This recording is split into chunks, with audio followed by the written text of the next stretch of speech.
Welcome all to the third edition of the SWIS Campus TV News. I'm your hostess, Allison. November is a busy but fruitful month. Let's see what happened.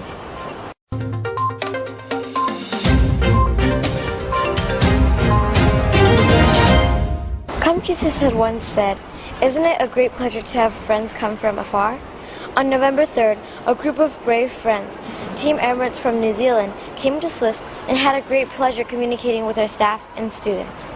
China Cup International Sailing Regatta happened on the weekend of October the 31st to November the 1st.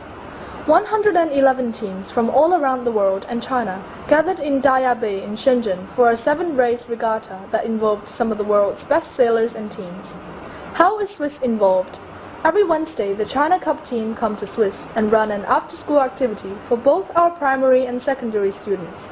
As part of SWIS's partnership with China Cup, the China Cup team offered for Emirates Team NZ to come to SWIS and give a presentation about leadership and group work to both of our primary and secondary students.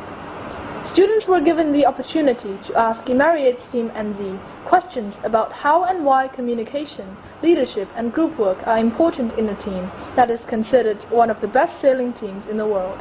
Reading enriches life, and the habit should be formed at a young age. But how? How can parents help grow the interest and habit of reading? A parent from grade 3, Miss Liu, will provide us an answer. Our first parent lecture kickstart on Friday, the 6th of November at the SWIS Theatre.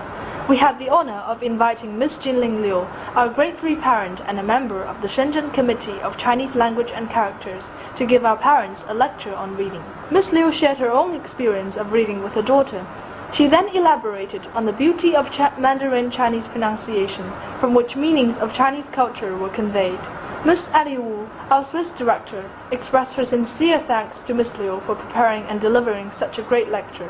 She also thanked the audience for making the time to attend the first SWIS parent lecture. There are talented artists in SWIS full of imagination. This month, they have showcased their creations at the theater foyer. Grade 9 art students were busy investigating the cultures, beliefs, and viewpoints from past ancient civilizations. Students observed, analyzed, and critiqued monsters, myths, and legends. In order to discover this, students processed their ideas in their workbook, communicating the construction methods and styles of art.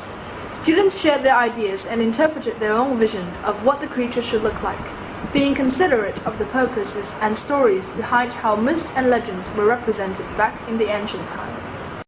For my artwork, I adapted a ancient Chinese creature which name is Niu Tou, and the English name of it is the Oxhead Demon. And he's just a guard who takes the soul of the dead to the hell. And for my artwork, I use a quite traditional media, which is the bamboo pen and ink, but I use a quite modern technique, which is kind of like watercolor, in order to make the Eastern style and Western style together.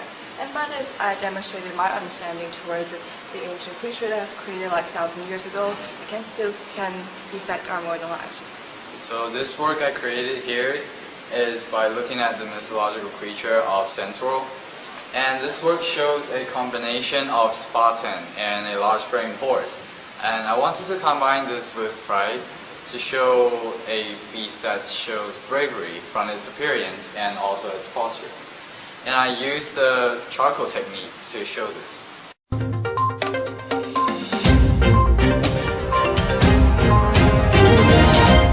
On Friday, November 6th, a courageous group of 9th grade students strapped on football boots and stepped out onto the SWIS football pitch to kick it with an even more courageous group of teachers. We can't say who won in the end, but both sides provide quality, friendly competitions to build and practice technical for future SWIS football team competitions. On Thursday, November 12th, our SWIS swimmers team competed with QSI in our swimming pool. The meet was a super opportunity for students to showcase their stroke skill across a number of different aquatic events. Congratulations to the students who performed well, and thank you to everyone who supports our swimmers. As our school is growing, we are also seeking for more recognition worldwide. This week, we are honored to have 2 special guests from CIS and WASC come and support and supervise our accreditation for our 2 organizations. This week, SWIS has been privileged to host Barbara Parker, representing CIS, Council of International Schools, and Helena Sobolos, representing WASC, Western Association of Schools and Colleges. As SWIS is seeking accreditation for the first time, the visit serves as a preliminary visit and focuses on gaining information supporting the school's readiness to begin the accreditation progress. As you are aware, the early years in primary are authorized by the IB for its primary years program, and the accreditation for CIS and WASC will serve as a reassurance to all stakeholders that SWIS offers what it claims to offer, a quality education for its students. Hello, so what does CIS and WASC stand for and what do they do? Can you have an introduction? Okay. I'm from the Council of International Schools, that's what CIS stands for. It's an association of about 660 schools in 110 countries, and the schools work together even though they are very different schools. Okay, so what does WASC stand for then? WASC, we call it WASC, and WASC stands for the Western Association of Schools and Colleges, and it's based in California, and it reviews and accredits about 4,000 schools, and then also in Asia. Okay, so what is the process for a school to get accreditation from the two organizations? What are the major areas you look at? First of all, the school needs to decide that they want to embark on this process, a process of what we call continuous improvement, so that they can be the best they can be. So WASC and CIS work very closely together. There are a number of standards covering all aspects of the school to make sure that the school is meeting these standards. It's very similar to the reflective inquiry process that you use in PYP and MYP, where you actually research something, you evaluate how well you're doing, and then you improve yourself the next time. It's very similar to that, but you're doing it as a school. So the process is generally the same? The process is the same everywhere, and it is a voluntary process, so schools choose to do this. And interestingly enough, there's been quite a lot of schools in China that have shown more interest in this process. Interesting. So what would accreditation benefit students at SWIS, and in what ways? I think it benefits in many ways. For one way, it does it that everyone is more aware.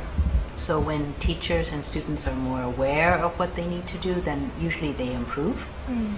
Secondly, when you are accredited in China, there's an organization called ACAMUS that's for the Chinese schools, and it has not Chinese schools, but schools in China, and they offer things like sporting events and competitive forensics, debate. And when you're accredited, you can participate in those as a student. That's so nice. And what has impressed you most about SWIS? Do you know, for us, or for me, schools are all about the people, and we've been impressed by the people, starting with the students.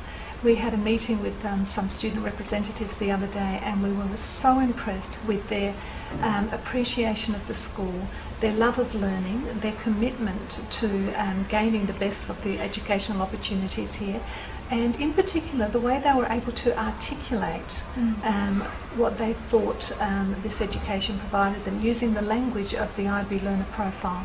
Thank you.